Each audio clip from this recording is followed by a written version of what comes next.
So we talked about number of trucks, rate per mile, annual miles per truck. This is what you need to predict.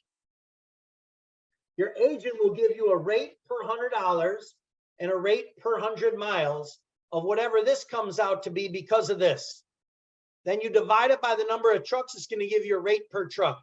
Your composite is a fixed amount with no minimum.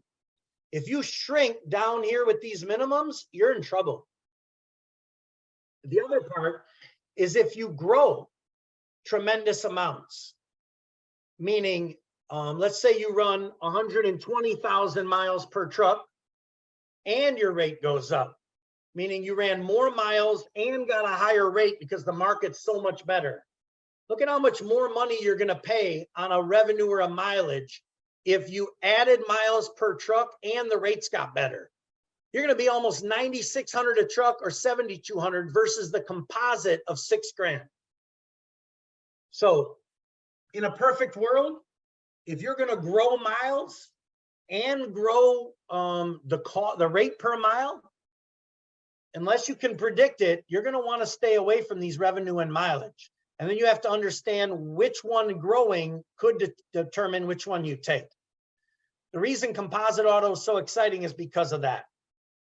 Now, the other part, though, is there is a minimum.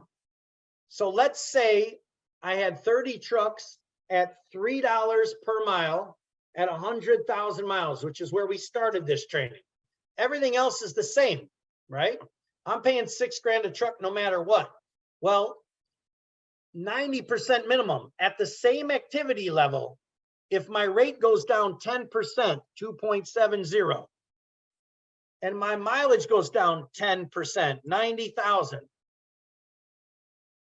Do you see how my revenue goes down? So does my mileage. And now I'm less per truck than these, but I'm still going to meet my minimum because my minimum was 5,400. So if you think you're only going to shrink by 10% rate per mile or trucks mileage, average miles per truck over the course of the year, then you should consider a revenue or a mileage. So now, when you get these reporting policies by your agent, most of them don't explain it in this detail.